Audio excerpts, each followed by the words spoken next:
नमस्कार।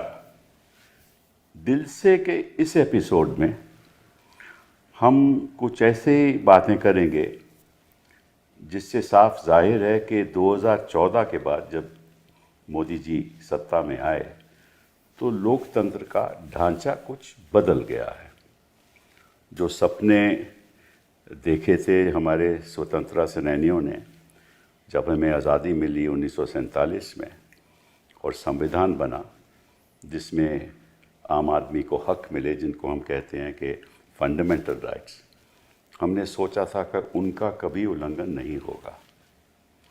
और हमने ये भी सोचा था कि चुनाव निष्पक्ष तरीके से होंगे, सरकारें बनेंगी और संविधान के मुताबिक चलेंगी। लेकिन 2014 के बाद वो ढांचा बदल गया। कैसे बदला, क्यों बदला, किस तरह से बदला, उसके बारे में हम चर्चा करेंगे। अब हम महाराष्ट्र की बात करते हैं। आपको याद होगा कि महाराष्ट्र में 2019 में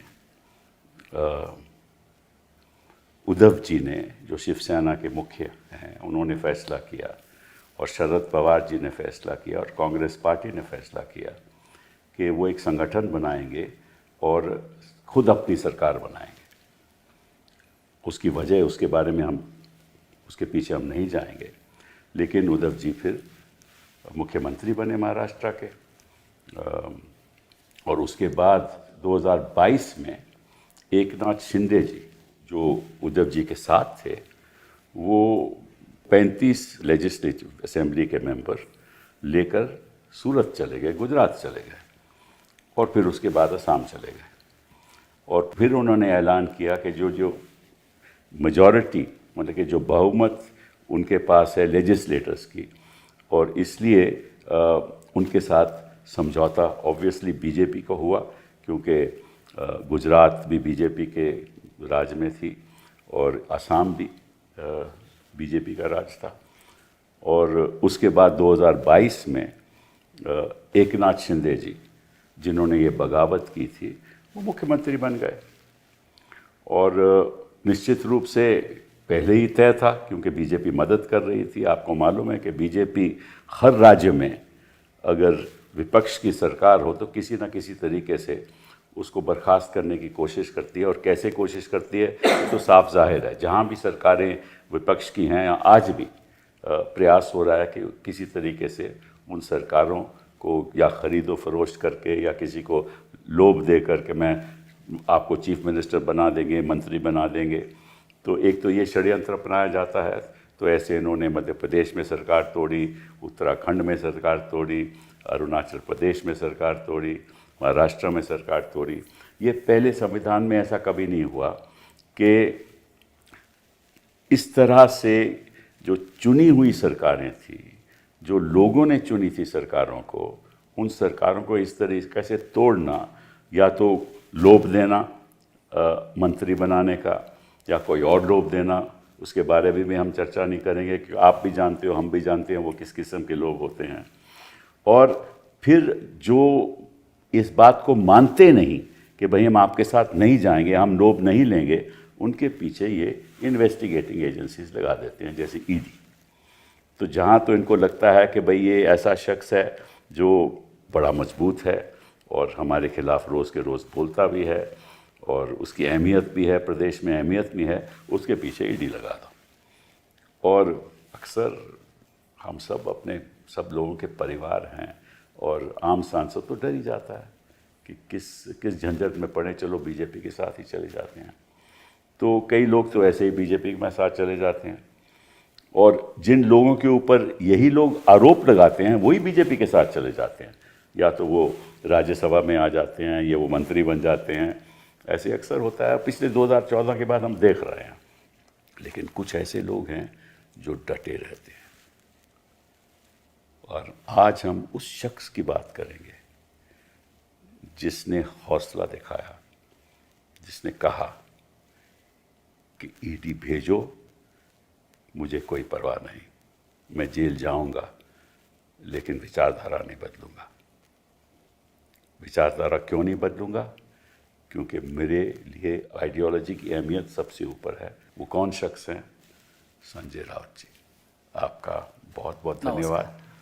आपने शुरुआत पत्रकारिता से की। आज भी हो। आज भी हो आप। और शुरुआत आपने 1980 में मार्मिक के साथ की, वहाँ महाराष्ट्र का बाला साहब ठाकरे लीडर थे। और फिर लोक प्रभा जो इंडियन एक्सप्रेस का एक है। वहाँ आप काम करते थे। फिर 91 में आप सामना के एडिटर हो गए और बाला साहब ने आपको बोला कि आप आइए। और फिर आप एग्जीक्यूटिव डायरेक्टर भी सामना के रहे, आज भी हो आप।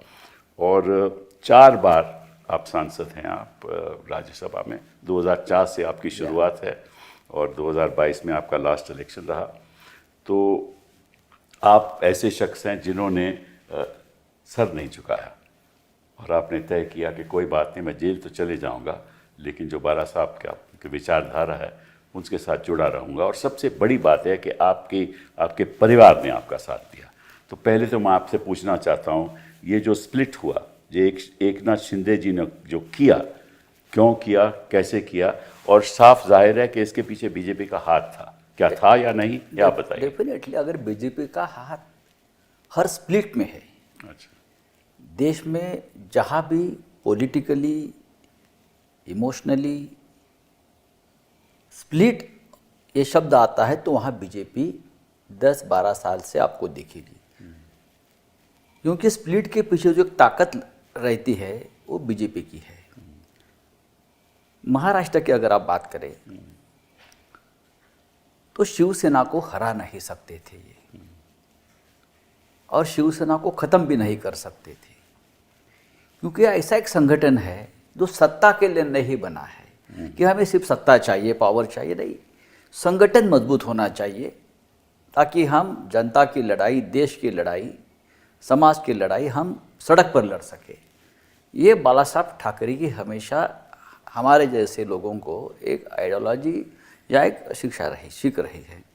तो हमारे जैसे लोग जो है बाला साहब के साथ इसी विचारधारा से बने कि हमें पावर नहीं चाहिए। पावर मिलती है तो ठीक है, अगर नहीं मिलती है तो पावर के लिए हम कोई ब्रोकर नहीं बनेंगे। लेकिन बाद में धीरे धीरे पावर ही सब कुछ हो गया और लोगों को, हमारे भी लोगों को पावर के सिवाय जीना मुश्किल होता है, हो गया। तो ऐसी पीढ़ियाँ बनती गई। अब जो हमारी स्प्लिट की बात आप करते हो, शिवसेना में स्प्लिट पहली बार नहीं हुई है। अच्छा।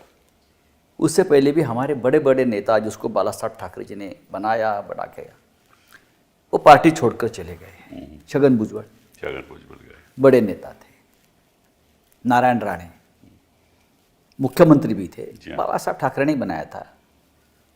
मुख्यमंत्री बनने के बाद आदमी ऑटोमेटिक एक ऐसा शख्सियत बन जाती है कि अपने आप लोग उनके साथ चले जाते हैं। वो छोड़कर चले गए। राज ठाकरे भी छोड़कर चले गए, वो भी पार्टी के, फैमिली के। वो तो इंडिविजुअल हो गया। हाँ, इंडिविजुअल हो गया। ये लोग चले गए, लेकिन उनके पीछे बीजेपी नहीं थी। जी हाँ। उनका कोई डिफरेंसेस हो गए, चले गए, किसी और पार्टी में चले गए। लेकिन पहली बार ऐसा हो गया इस देश में कि एक शख्स, एकनाथ शिंदे, जो कोई बड़ा नेता नहीं है, मैं आपको बताता हूँ, कोई पब्लिक फिगर है, नेता नहीं है, मंत्री उद्धव ठाकरे ने बनाया। जी हाँ। वो तो बाला साहब ठाकरे के ज़माने में ऑर्गेनाइजेशन में उनको बड़ी अहमियत मिली। हाँ, तो ये सब उद्धव जी ने उनको पार्टी में बड़ा पद दिया, मंत्री बनाया, सब कुछ दिया। तो उनकी जो हैसियत बढ़ गई, तो उनकी महत्वाकांक्षा बढ़ गई, उनको मुख्यमंत्री होने के सपने भी बढ़ने लगे। और ऐसे लोगों को पकड़कर बीजेपी हमेशा हवा देती है। हमारे पास आया मुख्यमंत्री बनने, और फिर उनके जो ड्रॉबैक्स होते हैं या कोई कमज़ोर कड़ी होती है, पकड़ कर उनके पीछे ईडी, सीबीआई जैसे, इनके पीछे भी कोई ईडी का डेफिनेटली लगाई। उनके साथ जो लोग चले गए थे उनके ऊपर तो रेड्स हो गए हैं। अच्छा। जैसे आज एक मंत्री है प्रताप सरनाई, उनके ऊपर तो ईडी की रेड्स पर रेड्स हो गई थी। वो सब अभी उनके साथ चले गए। ये जो महाशय है एकनाथ शिंदे, वो एक दिन पहले मेरे पास आए थे। अच्छा। ये कहने के लिए कि मैं परेशान हूँ। अच्छा। अब मेरी ये उम्र नहीं है, एज नहीं है जेल जाने की, ओ।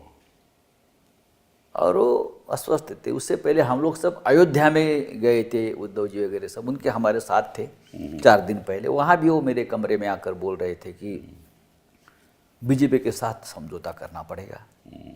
बोलो भाई क्यों? नहीं हमारे, नहीं तो हम तकलीफ में आ जाएंगे सब लोग। बोलो क्या है तकलीफ? एजेंसी लगा देंगे और वो एक्शन मेरे खिलाफ और हमारे खिलाफ कुछ लोग शुरू है। बोलो डरो मत, मेरे खिलाफ भी चल रहा है, सबके खिलाफ चल रहा है। आप तो शिवसैनिक मानते हो अपने आप को, तो हिम्मत से काम लो, हम सब आपके साथ हैं। अच्छा। लेकिन वो हिम्मत नहीं जुटा पाए। बीजेपी ने वो मौके का फ़ायदा लिया और उनको मुख्यमंत्री बना दिया। देखो मैं आपको एक बताता हूँ, उनको मुख्यमंत्री बना दिया, पार्टी तोड़ दी, 40 विधायक चले गए। लेकिन जब हमने ये महाविकास आघाड़ी बनाई, क्यों बनाई? 2019 का चुनाव हम बीजेपी के साथ लड़े थे, जी हाँ। और उससे पहले ये तय हुआ था कि पावर शेयरिंग 50-50 हो जाएगा। उद्धव जी मुख्यमंत्री बनेंगे। हाँ, वो किसको बनाना है हाँ, वो बात अलग, लेकिन पावर शेयरिंग 50-50 होगा और मुख्यमंत्री पद भी 2.5 साल का। जी हाँ। अमित शाह जी के सामने हुआ था मातोश्री बंगले पे। लेकिन जब नतीजे आ गए, रिजल्ट आ गए, तो बीजेपी को सीटें ज़्यादा मिली और ये लोग जो शब्द दिया था उससे पीछे हट गए कि नहीं नहीं अभी हमारी सीटें ज़्यादा है, और हमसे बात करने तक तैयार नहीं थे। तो हमारी मजबूरी थी कि हमको और एक कुछ अलायंस बनाना पड़ा। फिर पवार साहब, कांग्रेस। लेकिन आपको बताता हूँ, जो बीजेपी, जो अमित शाह जी हमको 1 साल के लिए भी मुख्यमंत्री पद देने को तैयार नहीं थे, उसने एकनाथ शिंदे को 2.5 साल मुख्यमंत्री बनाया, वो भी शिवसेना के नाम पर। और ये पहली बार हुआ कि कोई पार्टी से निकलता है तो पार्टी उसकी। अजित पवार निकल गए, पार्टी उनकी। अरे शरद पवार साहब जिसने पार्टी बनाई वो जिंदा है। जी हाँ। हम चुनाव आयोग में जो आर्गुमेंट चलता था, हम बैठे थे पवार साहब के साथ, पार्टी का मालिक सामने बैठा है। ये तो सुप्रीम कोर्ट ने भी कह दिया ना फिर उस फैसले में कि स्प्लिट का तो कोई मतलब ही नहीं है, क्योंकि स्प्लिट तो संविधान 10th शेड्यूल में तो उसकी कोई अहमियत ही नहीं है, केवल मर्जर है। मर्जर है, ठीक है ना। तो वो तो फैसला इसलिए दिया और सुप्रीम कोर्ट ने आपके पक्ष में फैसला दिया। लेकिन उन्होंने कहा क्योंकि उद्धव जी ने इस्तीफा नहीं दिया, हाँ। इसलिए एक तो कोई, खैर वो तो अलग बात है। आपने वो पूरा केस आपने, जी हाँ, जी हाँ, जी हाँ, आपकी लीडरशिप में हो गया है। तो आपको मालूम है बड़ी दुख की बात है कि ऐसा फैसला आया। ऐसा फैसला आया, उसका गलत इस्तेमाल विधानसभा के स्पीकर ने किया जी हाँ। और एक गलत फैसला वहाँ सुनाया।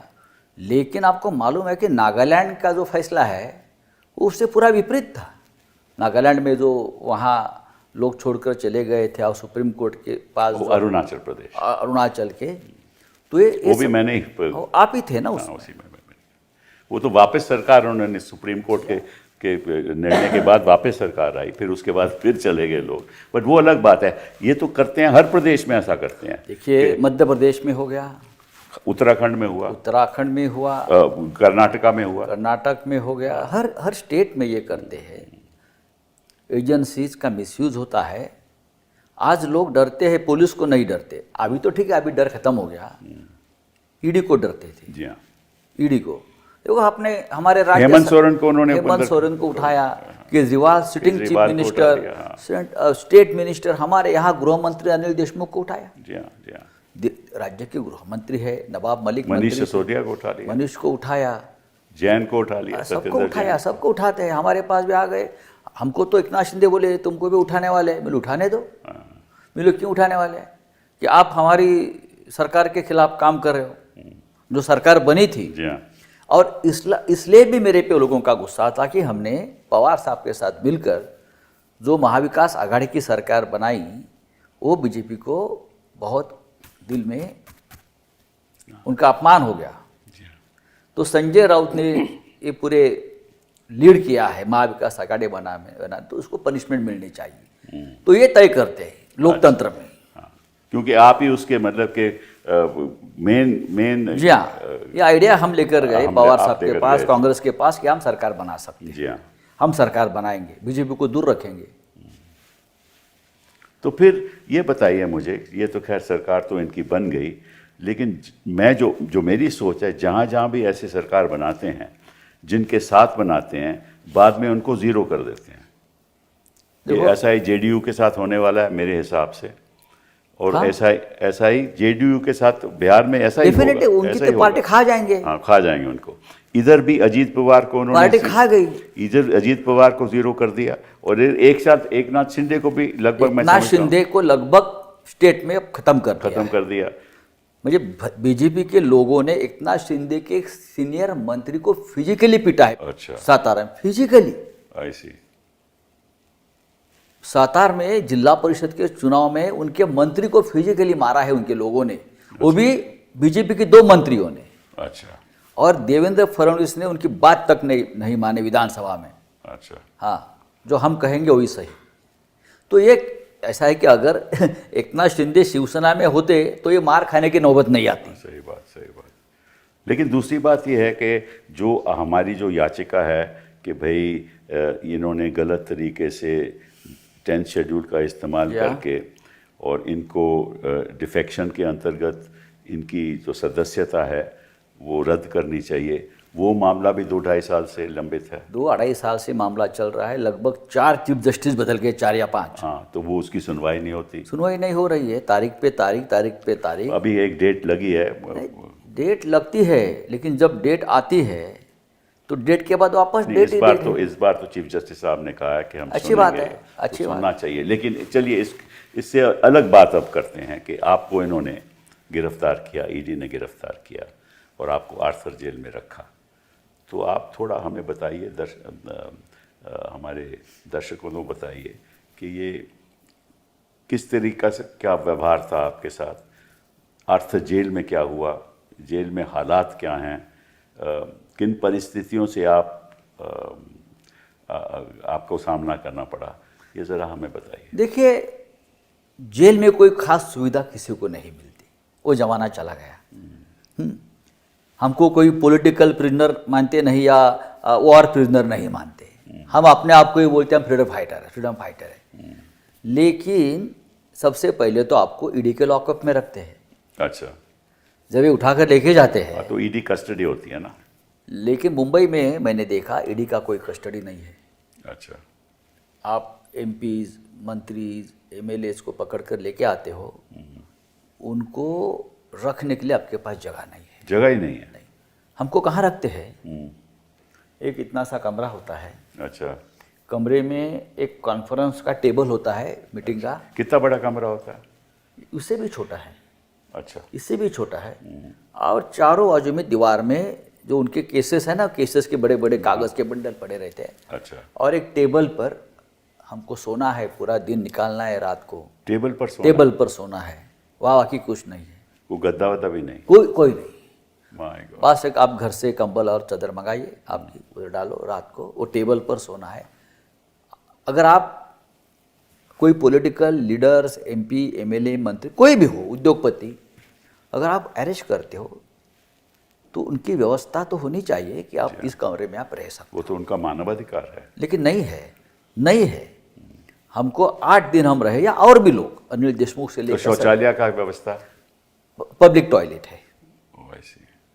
उस ऑफिस का एक पब्लिक टॉयलेट है। अच्छा। 4th फ्लोर पर। आप उनका स्टाफ आने से पहले ओह गॉड, आप स्नान वहाँ ही जाकर करिए, बाकी सब विधि वहाँ जाकर करिए। 7:30 बजे उनका स्टाफ आता है, तब आपको ये यूज़ करने को नहीं मिलेगा। और आपको भी शर्म आती है ना, लेडीज़ है, उधर सब है, और हम जाकर टॉवल लेकर जाएंगे और स्नान करेंगे। ये सब सुबह 6:30 बजे से पहले आपको ख़त्म करना है उनके ऑफिस में। अच्छा। हाँ, एक बार हमने कोर्ट को कहा कि मुझे जहाँ सुलाया जाता है, मैं हार्ट पेशेंट हूँ, मेरे अंदर 7 स्टेन्स है। मुझे 7 स्टेन्स है कि कमरे में कोई फैन नहीं है, कोई वेंटिलेशन नहीं है, कोई खिड़की नहीं है। तो जज साहब ने कहा कि भाई ये ठीक नहीं है, ये कौन से आपकी स्थिति है कमरे की और क्या, तो उनको व्यवस्था कर दीजिए। तब जाकर एक कमरा खाली कर दिया किधर से, और हम गए तो देखा कि वो तो उनसे भी खराब था। ओ, मुझे बोला ये क्या है? नहीं, जब हम दाऊद इब्राहिम को भाई को पकड़ कर लाए थे तब उनके लिए हमने कमरा बनाया था। हाँ, तो आपको यहाँ रहना है। तो आपको इस पीढ़ी में रखे दाऊद इब्राहिम के? हाँ हाँ, उनका भाई एक था वो जो इंडिया में आया बाद में, कमाल है। उसको पकड़ा था ईडी के केस में, तो हमने उनको यहाँ रखा था। तो हमारे पास यही जगह है, आप बताइए क्या करना है उसमें। ये पहला ईडी की व्यवस्था होती है। जब आपकी तो मालूम है, जब ये लॉकअप खत्म होता है उनका, तो आपको जेल में भेजते हैं। ऑर्थर रोड जेल मुंबई में जी है, हाँ, जी हाँ। देश का सबसे भयंकर जेल है ऑर्थर रोड जेल। कैपेसिटी है 750 लोगों की। अच्छा, और जब मैं था तो वहाँ लोग भरे थे 8,500 8,500 लोग खड़े खड़े सोते हैं, माय गॉड। गिर नहीं सकते ऐसे, कुछ नहीं, खड़े खड़े तो अदालतें क्या कर रही हैं? अदालत, देखो अदालत वहाँ एक सिस्टम है, 8 दिन में कोई मैजिस्ट्रेट अगर चेक करता है क्या व्यवस्था है क्या नहीं, एक राउंड मारता है चला जाता है, बस, और कुछ नहीं। उनके पीछे कोई बोलता नहीं है कि भैया हमारे पास ये सुविधा कौन नहीं बोलेगा? जेलर, वहाँ अंदर जेलर बैठा है, जेलर भी क्या करेगा? जेल सुपरिटेंडेंट क्या कर सकता है मुझे बताइए? उनकी भी मजबूरी है। आलोचना करेंगे तो डर भी लगता है कि मारेंगे बाद में मारते हैं।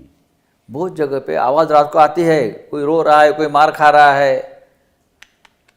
ये हालत हमारे अमानुष है, अमानवीय है, इनह्यूमन है। मैं तो 100 दिन रहा समझ लो। तो आपको कहाँ रखा है इन्होंने? हमको कहाँ रखा था? आपको आश्चर्य होगा, मैंने किताब में लिखा है, हमको रखा था जहाँ कसाब को रखा था। ओ, जहाँ कसाब को रखा था, एक तरफ दाऊद इब्राहिम, दूसरी हाँ, तरफ कसाब, तो ना आपके इन दोनों ईडी के की साथ। लॉकअप में दाऊद इब्राहिम के भाई जहाँ था उनको रखा, अंदर आ गया तो कसाब को जहाँ रखे थे वहाँ हमको, मैं भी था, अनिल देशमुख भी थे, होम वो मिनिस्टर, साथ साथ में थे, सुना? हाँ, बाजू बाजू में थे। और हमको वहाँ रखा था, पूरा चारों ऊंची ऊंची दीवारें और मजबूत स्टील की दीवारें बनाई थी। बोला ऐसा क्यों बना है ये स्टील की दीवारें इधर क्यों? कितना बड़ा था कमरा वो? बस 10 बाय 10 का कमरा है, बस। और क्या है? और दीवार तो मैंने पूछा ये इतनी लोखंड की दीवारें क्यों है? नहीं, एक कसाब की बैरक है ना, इसलिए उनके सिक्योरिटी के लिए हम लोखंड की दीवारें बनाई थी, स्टील की बड़ी ऐसे रॉड्स झाड़े।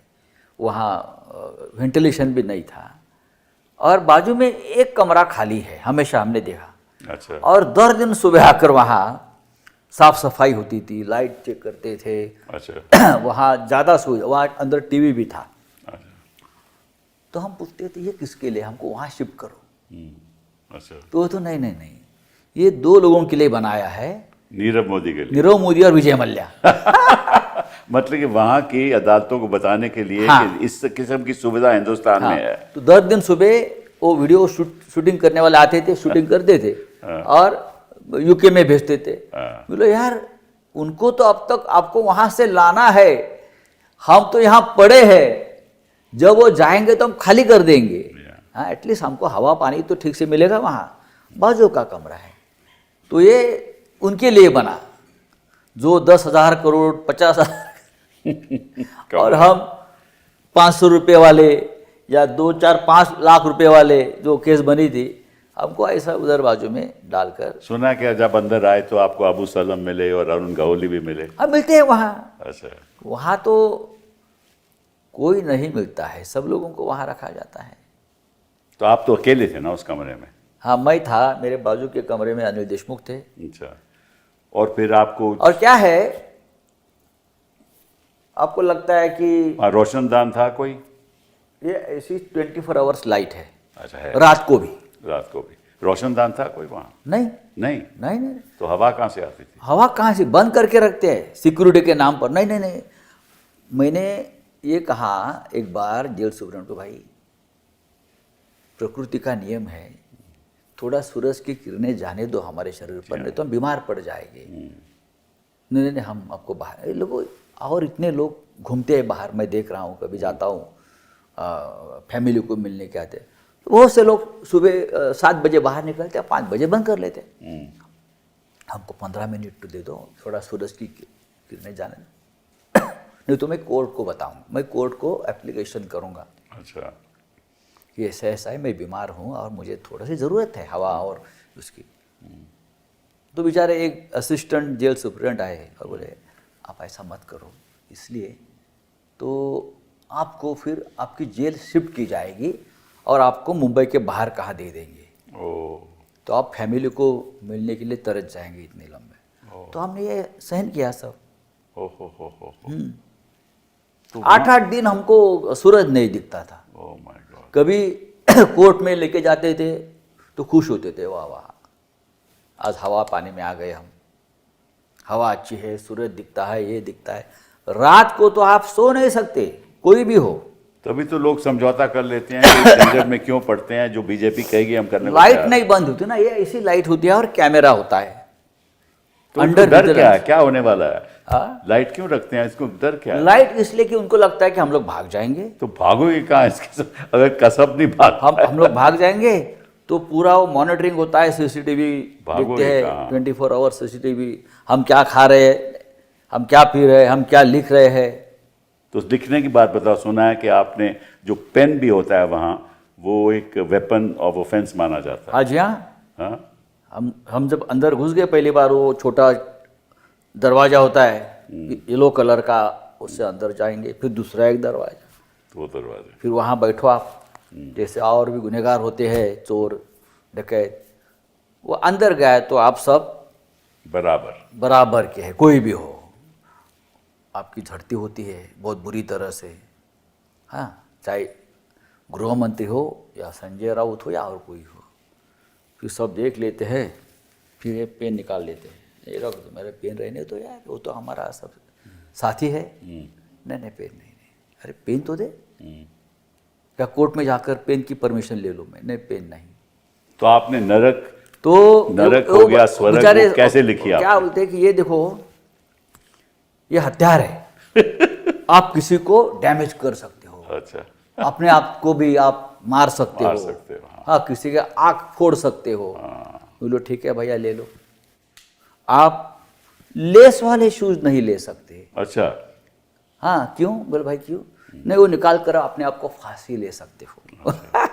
आप पायजामा वाला, नाड़े वाला पायजामा नहीं ले सकते। करेक्ट। आप निकाल कर किसी को मार सकते हो या खुद को फांसी लगा सकते। ये जेल मैनुअल जो है ब्रिटिश का जमाने का, वो बदला ही नहीं है। कि भाई प्रधानमंत्री जी तो कहते हैं कि भाई ये कॉलोनियल माइंडसेट हमें खत्म करना अरे पड़ेगा। कौन सा? आपने एक इसमें किस्सा भी है, मुझे शायद पूरा याद नहीं, जहां आपने बताया कि किस तरह से अमित शाह जी बाला साहब के पास आए और फिर शरद पवार जी के पास आए।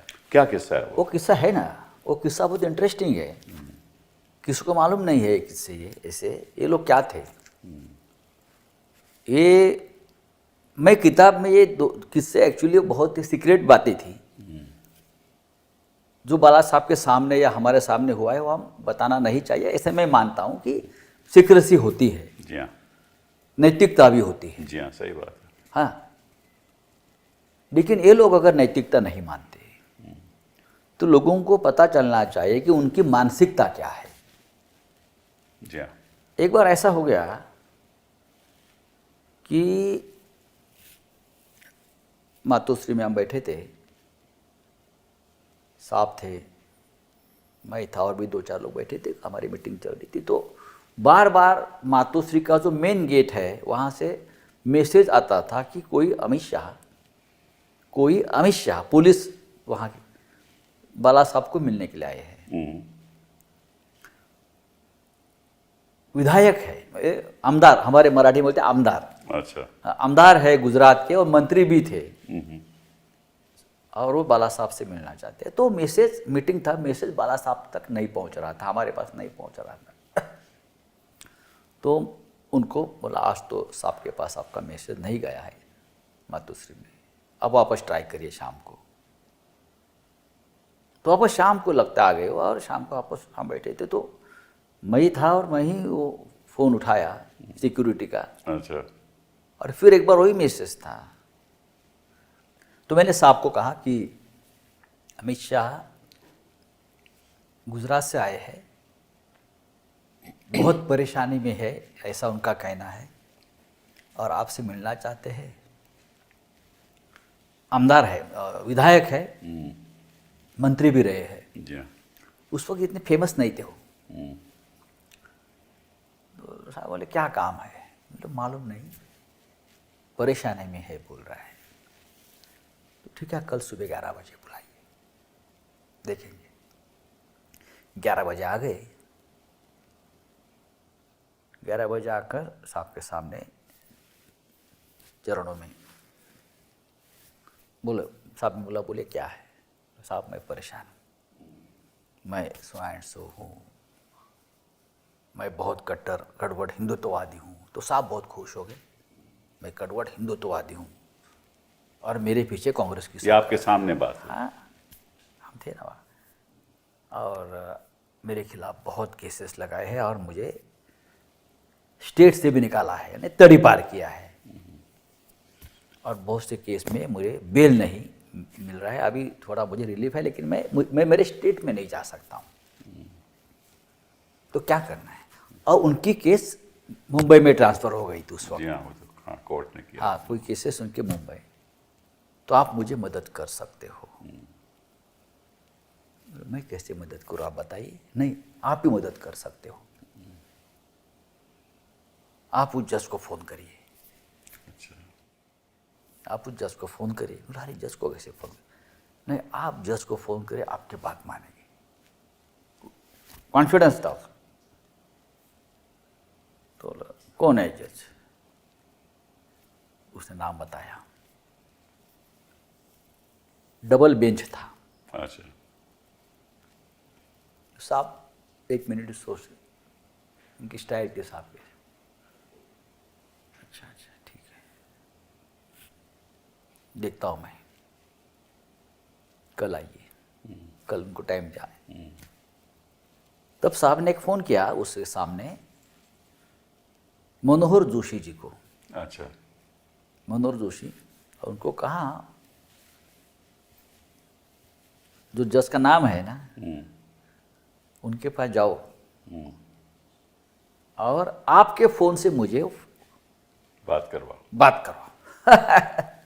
आपके फ़ोन से बात करवाओ। अच्छा। दूसरे दिन मनोहर जोशी जी ने वो फ़ोन लगा के दिया साहब को, और साहब ने कहा कि ऐसे ऐसे आपके सामने केस है, वो आदमी बहुत परेशानी में है, उसका बेटा भी है, वो बेटा जय शाह था, छोटा था इतना, तो आप देखो मदद करो आप उनको। तो सामने से ऐसा लगता है मुझे, कहा होगा कुछ जज ने, लेकिन मेरे साथ जो बेंच पर है, दूसरे डबल बेंच बोलते हैं ना उनको, हाँ, डबल बेंच बोलते हैं। हाँ। वो जज मुस्लिम है। अच्छा। साहब ने यहां से तुरंत बोला, तो क्या हो गया, तू तो हिंदू है। अच्छा। अच्छा। मदद करो उनको। और उनको रिलीफ मिल गया, रिलीफ मिल गया उनको। मैंने इसलिए लिखा ये कि उसके बावजूद भी ये लोगों ने बाला साहब ठाकरे की शिवसेना तोड़ दी। कृतज्ञता नाम की जो चीज़ होती है, उसके बावजूद, कि इतने उपकार करने के बावजूद भी ये लोगों ने पॉलिटिकल राजनीतिक स्वार्थ के लिए, पवार साहब का भी यही केस है। वो कैसे? पवार साहब देश में केंद्र में कृषि मंत्री थे, और मोदी जी मुख्यमंत्री थे। जी हाँ। तब सीबीआई की एक एसआईटी बनी थी, एक एसआईटी बनी थी जी हाँ। सब उनके इंक्वायरी के लिए, अमित शाह जी के और जी हाँ, सब। जी हाँ, जी हाँ। तो क्या हो गया, ये जो एसआईटी उनको बेल देने को विरोध कर रही थी, तो उसमें से 3-4 लोगों को लगता है मोदी जी ने पटा लिया था। अच्छा। लेकिन एक ऐसा अफसर था, वो मानने को तैयार नहीं था, और वो अफसर महाराष्ट्र केडर का था। तो मोदी जी बार बार पवार साहब को आकर रिक्वेस्ट कर रहे थे कि आप उस अफसर से बात करो, वो आपकी बात मानेगा, यही उनका है, वो आपकी बात मानेगा। तो पवार साहब बोले, मैं कैसे बोल सकता हूँ? तो पवार तो ये साहब, बात पवार साहब ने आपको बताई? क्या, अच्छा। और हमको मालूम भी था उसमें उस वक्त, तो ये कंफर्म किया हमने। अच्छा। तो बाद में क्या हो गया कि पवार साहब ने पूछा किसके लिए, तो अमित शाह। तो पवार साहब उस नाम से परिचित नहीं थे, कौन है, मेरा खास आदमी है अच्छा और काम का आदमी है बोले। अच्छा। तो पवार साहब ने, एक रिश्ता था मोदी जी का उनके साथ हमेशा रहा, तो उस अफसर को बुलाकर समझाया, रिक्वेस्ट किया कि जानो तो बहुत तकलीफ झेली है उसने, अब छोड़। उनको मदद हो गई। उस केस में भी पवार साहब के कहने पर फिर भी ये लोगों ने पवार साहब की पार्टी तोड़ दी। तो इसलिए बातें आपने किताब में लिखी। हाँ, कि ऐसी बहुत सी बातें हैं मेरे पास ये लोगों की, लेकिन ये इसलिए मैंने लिखा है कि ये किस मानसिकता के लोग सत्ता पर बैठे हैं। आपको अगर किसी ने एक चाय पिलाया तो भी आप ध्यान में रखते इस व्यक्ति ने मुझे संकट में चाय पिलाया था।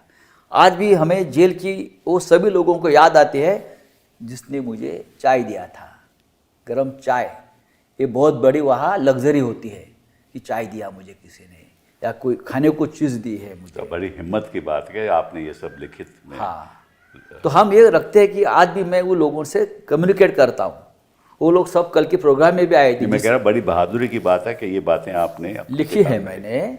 जैसे कि आपने कल जो किस्सा आपने बताया कि लिखने के लिए मुझे एक व्यक्ति ने पेन दिया वहाँ अंदर पैदा करके, और एक कार्डबोर्ड का लिखने के लिए दिया। वो व्यक्ति कल आया था वहाँ प्रोग्राम में, उसका नाम कुंदन शिंदे। मैं उसको हमेशा याद रखता हूँ कि भैया तू मेरे को बहुत मदद। मतलब किताब लिखने के लिए आपको कागज़ चाहिए था, मेज़ नहीं था, क्योंकि वहाँ कुछ कमरे में मेज़ नहीं रहता। आपने कार्डबोर्ड बॉक्स लिया, उसके ऊपर एक कार्डबोर्ड बॉक्स रखा, फिर लिखी आपने बात। तो ये हम याद रखते हैं, किसी ने हमको मदद की है, चाय दिया है, कभी रोटी दी है, कभी और कुछ दिया है, हाँ, कभी दवा दी है। लेकिन इतनी बड़ी मदद करने के बावजूद पवार साहब और बाला साहब ने, ये लोगों ने उसका कभी स्मरण रखा नहीं और उसकी पार्टी तोड़ दी। इसलिए मैंने लिखा है। अच्छा, ये बताइए, चलिए, अब वहाँ जो सुविधाएं रहती थी, आपको रात को कोई गद्दा वद्दा मिलता था सोने के? नहीं। कौन देगा गद्दा वहाँ? तो आप अपना नहीं मंगवा सकते? नहीं, हमने कोर्ट में ये मांग की थी, तो कोर्ट ने ऐसा ऑर्डर दिया कि मुझे घर का खाना देने के लिए उसने अलाउ किया। अच्छा। लेकिन घर का खाना जब आता है तो ऐसी स्थिति में आता है, 10 बार चेक करके, ये करके, लगता है क्यों खाए, इतना गंदगी कर आते हैं अंदर खाना वो। अच्छा।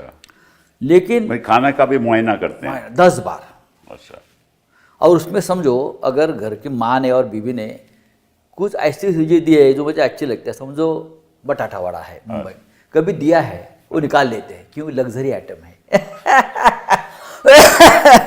लग्जरी। अभी एक बार ऐसा हो गया कि दशहरा था, बड़ा त्योहार है महाराष्ट्र में, दशहरा, दिवाली, हाँ, जेल में हमारी तो दशहरे के दिन घर से एक लड्डू आया था, स्वीट, 2 आए थे, देशमुख को भी भेजते थे वो, क्योंकि उनको घर का खाना अलाउ नहीं, तो मेरे से हम उनको भेज देते थे।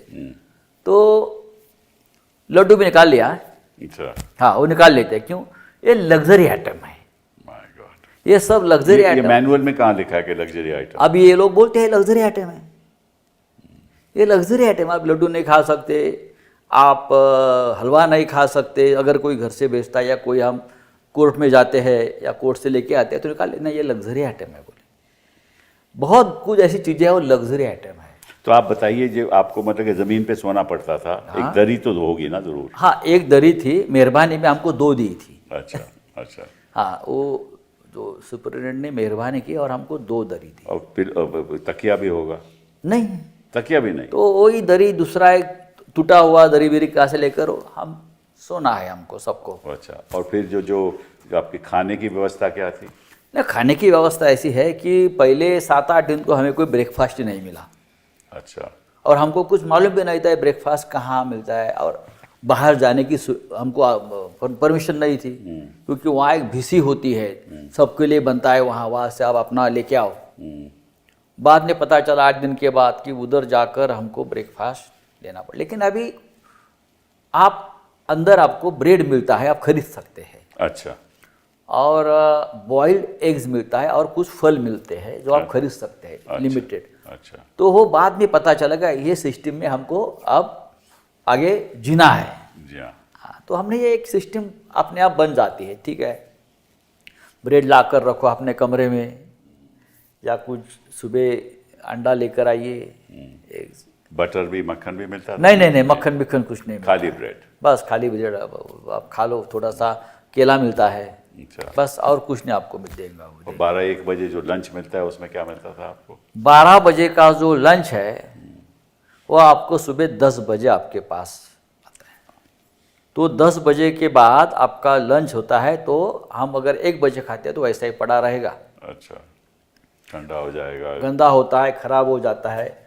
सैटरडे का और संडे का, गर्मियों में तो बिल्कुल खराब हो हाँ, जाता खराब होता है। हाँ। सैटरडे और संडे में जब छुट्टी होती है या बीच में कोई बैंक हॉलीडे होती है तो 2-2 दिन आपको लॉकअप में बंद करके रखते हैं, कुछ नहीं खोलेंगे वो आपके लिए। अच्छा, तो हम खाना कहाँ से लेके आएंगे? फिर तो 2 दिन का खाना बना के रखो, लगा के रखो यहाँ, वो खराब हो जाता है। तो कभी बिस्किट होता है, कभी ब्रेड होता है, उसके साथ आपको गुजारा करना पड़ता है। ये सिर्फ मेरी बात नहीं है, और भी लोगों की बात यही है। My God. और ये अंडर ट्रायल हैं, अभी दोषी साबित नहीं हुए, अभी तो आरोप हैं, ट्रायल हुआ नहीं ना। हाँ, तो मतलब कि ये तो इसका हमारे संविधान में तो यही है ना, और कानून यही कहता है कि you are innocent till you are proved guilty.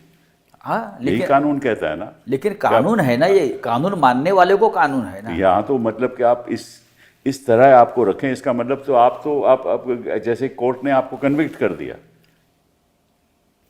आपको सजा दे दी, हाँ। उसके बाद भी ऐसा नहीं रखना चाहिए। नहीं, हमको जब हमारे जैसे लोगों को जेल में जब रखा जाता है तो बाहर से मॉनिटरिंग होती है कि उनको क्या सुविधा है लोग देते हैं अंदर। अच्छा, और अगर उनको पता चला कि उनको कुछ सुविधा मिल रही है तो वो सुप्रीटेंडेंट को बोल देते हैं, वार्न करते हैं, इसलिए वो डरते हैं। ऐसे नहीं कि वो खराब लोग हैं, लेकिन बार बार वो बोलते थे साहब। एक इसमें और भी वाक्य है कि भाई एक अधिकारी आया था तो आप खड़े नहीं हुए थे। हाँ। वो क्या है? बात ऐसी है कि जब हम नए जाते हैं तो हमको रूल्स मालूम नहीं होते हैं, रूल्स मालूम नहीं होते कि क्या है। ऐसे तो मैं, आपको मालूम है, as a member of parliament हम लोग एक स्टैंडिंग कमेटी की सब कमेटी बनी थी for prison improvement. Sushma Swaraj ji chairman थी स्टैंडिंग कमेटी होम, और हमारी 3 लोगों की एक सब कमेटी बनी प्रिजन इम्प्रूवमेंट में हम क्या क्या कर सकते हैं। तो मैं था, नवीन जिंदाल थे, और ब्रजभूषण शरण सिंह थे MP। हम तीनों ने देश भर के बहुत से प्रिजन को हमने विजिट किया था, उसमें ऑर्थर रोड भी था। अच्छा, और आप लोग जब ऑर्थर रोड में गए थे तो हमारा इतना सम्मान किया, वो सलामी, ये वो, ये हाय, वो जो होता है ना प्रोटोकॉल पूरा, वो दिया। और एक दिन हम जब गुनहगार बन के गए, अपराधी बन कर गए, तो हम विपरीत थे उससे। लेकिन जो आपने तो मुझे सवाल पूछा कि जब हम अंदर गए तो उसी रात को ऐसा हो गया कि हम बैठे थे तो रात को अचानक जेल के जो प्रमुख है वो विजिट को आ गए। तो हम तो बैठे ही थे, हम लोग ऐसे बाजू के बैरक में देशमुख थे, और उनको गुस्सा आ गया क्योंकि हमने प्रोटोकॉल का पालन नहीं किया। अच्छा, जब भी जेलर आता है तो हम सबको खड़ा रहना पड़ता है ऐसा। ओह अच्छा, तब तक हमें मालूम नहीं था, तो इतना गुस्सा आ गया, उसने कुछ लोगों को सस्पेंड किया। अच्छा, आपने उनको बताया क्यों नहीं? तो हमने बोला बाद में कि उनकी क्या, कोई गुनाह नहीं है, हमको मालूम नहीं था, आप आगे आ जाएंगे तो आप जैसे कहेंगे वैसे हम खड़े रहेंगे, ये आपका राज है, यहाँ हम क्या कर सकते हैं। ये बड़ी दिलचस्प बातें आपकी किताब में कि आपने चिट्ठी अपने परिवार को लिखी, उन्होंने आपको लिखी और कहा कि आप शिवसेना के साथ जुटे रहो। जी हाँ। हाँ, और आप हटना नहीं, और हम आपके साथ हैं। डेफिनेटली। हाँ, तो बहुत ही एक टचिंग। देखिए, आपके साथ अगर आपकी फैमिली और आपके दोस्त खड़े रहते हैं तो आपको बहुत आपका हौसला बढ़ जाता है। मेरे पीछे मेरे फैमिली का क्या होगा, ये अगर आपको चिंता नहीं सताएगी तो आप अंदर ठीक से रहेंगे। बहुत से लोग इसलिए डरते हैं कि मेरे बाद सबसे पहले मेरे प्रॉपर्टी का क्या होगा। करेक्ट। मेरी जो स्टेट है उसका क्या होगा, फिर मेरी जो फैमिली है उसका क्या होगा। लेकिन हम देखो, हम मिडिल क्लास लोग हैं, हमने हमेशा संघर्ष किया है। नहीं, आप उन लोगों में से हैं, मतलब कि आपकी तो एक उदाहरण है हिंदुस्तान के इतिहास में, मैं समझता हूँ कि आप डटे रहे और आपने कभी असूलों के विपरीत कोई बात नहीं कही और अपने कहा जेल जाऊंगा। ऐसे ही स्वतंत्रता हमें ऐसे ही मिलेगी। देखिए, मेरी माँ 80 ईयर्स की है, और अगर आज के दिन भी हमें ऐसे लोग हमें मिल जाएं तो निश्चित रूप से जो हो रहा है अत्याचार, हमारे जैसे 100 लोग भी तैयार हो जाएं तो ये सत्ता पलट हो जाएगा ये तो 24 घंटे में। मैं नहीं जानता, लेकिन चलिए अब जरा हट के बात करते हैं आज की स्थिति की। बात करते हैं कि आपने कुछ बयान भी दिया है इजरायली ईरान कॉन्फ्लिक्ट के बारे में और कुछ बातें भी कही हैं। ज़रा बताइए हमें, आपका क्या सोच है इसके बारे में? देखिए, सोच तो स्पष्ट है। इतना बड़ा देश है 140 करोड़ का, जिसे ये लोग महाभारत कहते हैं, हम भारत ही कहते हैं। अच्छा। हाँ, हिंदुत्ववादी ज़्यादा है ना हमसे। अच्छा। ये हमको हिंदुत्व सिखाते हैं अभी। लेकिन जिस तरह से इतने बड़े महायुद्ध में हमारे देश की कोई भूमिका ही नहीं है। पाकिस्तान की भूमिका है, श्रीलंका की भूमिका है, लेकिन हमारी कोई भूमिका नहीं है। तो आप समझते हो कि ये नज़दीकी इजराइल के साथ जो हमारे प्रधानमंत्री ने जो देश ने बना रखी है, नहीं, ये डरते हैं। आप समझते हो डरते हैं? ये बहुत डरते हैं। ये डरते इसलिए है, देखिए, इजराइल कोई हमारा दुश्मन नहीं है। नहीं, दोस्त है, हमारे भी दोस्त है, लेकिन पैलेस्टाइन वाले भी हमारे दोस्त ही थे। जी हाँ, जी हाँ, जी हाँ। इंदिरा जी के ज़माने से, यासर अराफत के ज़माने से हमारा एक हमेशा रिश्ता रहा है, और उससे पहले हमारा रिश्ता ईरान से रहा है। जी हाँ, जी हाँ, बिल्कुल बिल्कुल। ईरान के साथ हमारे सांस्कृतिक, कल्चरल, व्यापारी, राजनीतिक सभी संबंध रहे, और ईरान हमेशा हमारे साथ संकट में खड़ा रहा है। हमेशा तो नहीं, भाई देखिए, रहा है, हाँ। हमारे साथ रहा है। जैसे और इस्लामिक कंट्रीज है, उस तरह से कभी ईरान ने हमारे से ही नहीं किया है। वैसे इराक ने भी, सद्दाम हुसैन भी हमेशा हमारे साथ उसने रहने की कोशिश की थी, लेकिन कभी भी हमारे आज के रूलर्स ने, यानी मोदी जी हो या, कभी इस बारे में विचार नहीं किया कि हमको क्या करना चाहिए, हमको तटस्थ रहना चाहिए, हमको कोई हमारी भूमिका लेनी चाहिए। एक दिन पहले जब सुप्रीम लीडर की मौत होती है, मारा दिया जाता है, तो मोदी जी इसराइल में क्या करते थे? ज़रूरत नहीं है ना, आपको मालूम है, आपको मालूम होना चाहिए 2 दिन में युद्ध की स्थिति निर्माण होने वाले। और हम, आप सोचते हो कि नेतन्याहू जी ने उनको बताया होगा? देखिए, डेफिनेटली ट्रंप ने बताया है, नेतन्याहू ने बताया है, ऐसा तो नहीं है। नहीं तो उनको आपको मूर्ख बनाया है वहाँ बुलाकर। वो तो कहेंगे हमने 16 करार के लिए हम वहाँ गए थे। तो कहाँ गए करार? अभी तो इजराइल पूरी तरह से विध्वंस हो गया, कहाँ है? ऐसी बात नहीं चलेगी, आपको एक भूमिका लेनी पड़ेगी। इतना बड़ा देश है, विदेश नीति आपको, अगर आपके देश को विदेश नीति नहीं है, हाँ, कोई परराष्ट्र नीति नहीं है, तो आप देश का लीडरशिप क्यों, विश्वगुरु कैसे बनेंगे? और कैसे आप अपने आप को बोल सकते हो कि मैं विश्वगुरु हूँ, मैं वर्ल्ड लीडर हूँ? नहीं। छोटे छोटे देश इस मामले में अपनी भूमिका सामने ला रहे हैं, लेकिन आप नहीं। आप डरते क्यों? नेतन्याहू ने आपको पेगासस दिया इसलिए? नेतन्याहू ने आपको ईवीएम फ्रॉड का तंत्र दिया इसलिए? क्यों? क्या ट्रंप के पास आपकी कोई सीक्रेट है एप्स्टीन फाइल की, इसलिए आप डर रहे? ये तो हम असम्पशन कर रहे हैं, शायद ना भी हो। ना भी हो, लेकिन लोगों को तो लगता है, लोगों को लगता है। बट एप्स्टाइन का मामला तो महाराष्ट्र में खड़ा हो गया। वो तो बहुत ही खतरनाक है। वो क्या है, जरा मैं बताइए। वो एप्स्टीन फाइल हमारे यहाँ कैप्टन फाइल है। कैप्टन फाइल, वो कैप्टन खराद है। हाँ, उसका नाम कैप्टन खराद। करेक्ट। वो तो बहुत सालों से चल रहा है। अच्छा। आपको मालूम है क्या? यही लोग जो है कैप्टन खराद जैसे, वो बीजेपी के असली प्रचारक है हिंदुत्व के। अच्छा। हाँ, ये लोग हैं। ओह। यही लोग बीजेपी का प्रचार करते हैं और प्रसार करते हैं। हैं। और रिकॉर्ड है ये, कैप्टन खरात के पास जाने वाले लोगों में ज़्यादा से ज़्यादा बीजेपी के लोग रहे, बीजेपी के लोग रहे। और वो बट फडणवीस तो श्रेय ले रहा है, देखिए मैं पूरी तरह से प्रोसिक्यूशन आप कर। देखिए, आप उनके साथ खेला हो गया इसलिए तो करना पड़ा उनको। सबसे ज़्यादा फोटो तो फडणवीस जी के उनके साथ है, बीजेपी के नेताओं के हैं, मंत्रियों के हैं। एकनाथ शिंदे तो वहाँ जाकर पूजा विधि अघोरी विद्या करता था। अच्छा, मंत्री महोदय सब वहाँ जाकर बैठे थे। जिसका आत्मविश्वास नहीं होता है ना, आत्मबल कम पड़ता है, वो लोग ऐसी चीज़ें पकड़ते हैं। ये पूजा करो, ये करो, ये करो, क्या ज़रूरत है? आप अगर अच्छा काम करते हो, सक्षम है, तो ये चीज़ों की ज़रूरत नहीं है। उनके ऊपर विश्वास मत रखो।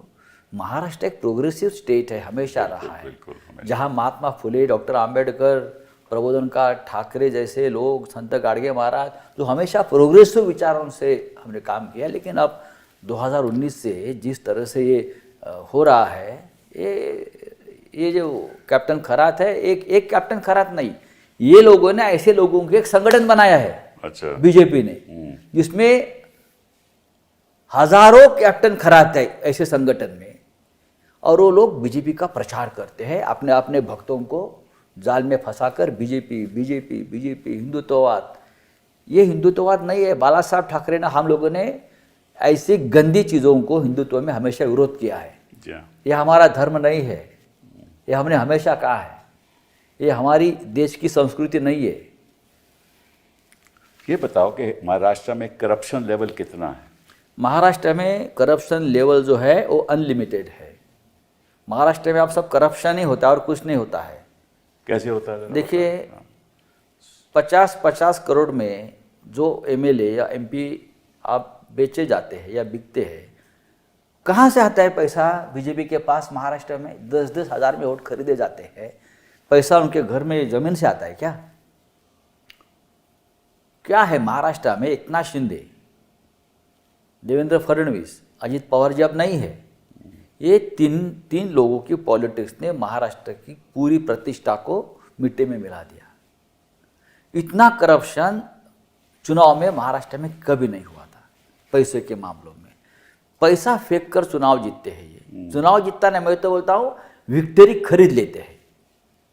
हर जगह ऐसा, हर जगह विक्ट्री खरीद लेते हैं। महाराष्ट्र को यूनिक नहीं है, हर जगह ऐसे होता है। हाँ, पैसा है इतना। पश्चिम बंगाल में भी ऐसे होने वाला है? हो गया है ना, शुरू हो गया है ना। अच्छा। एक रात में 110 बड़े अफसर को अगर तबादला किया जाता है और गुजरात से अफसर लोग वहाँ बिठाए जाते हैं, उसका मतलब क्या है? ये केरल में नहीं होगा ना, केरल में नहीं होगा। ये केरल में नामुमकिन है। आप कितनी, तमिलनाडु में भी मुश्किल है। तमिलनाडु में भी मुश्किल है। ये साउथ के लोग बहुत कठोर इस मामले में है, कुछ सीखना चाहिए। तो आपको लगता है कि ये 4 जगह जो चुनाव हो रहे हैं, क्या परिणाम होंगे? देखिए, इस बार मोदी जी का गणित बिगड़ जाएगा। अच्छा, आसाम में कांग्रेस और बीजेपी में एक फाइट चल रही है, लेकिन पश्चिम बंगाल नहीं जीतेंगे।